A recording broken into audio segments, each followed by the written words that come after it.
Aliaye kutoka nyikani, itengenezeni njia ya Bwana, yanyosheni mapito yake. Itengenezeni njia ya Bwana, yanyosheni mapito yake.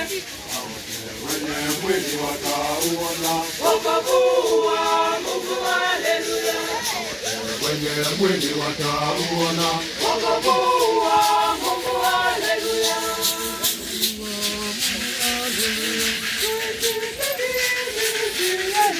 Tusafishe, tusafishe, tusafishe, tusafishe, tusafishe bila ya kinyongo, ndugu zangu, tusafishe, tusafishe kwa moyo mmoja, ndugu zangu, tusafishe.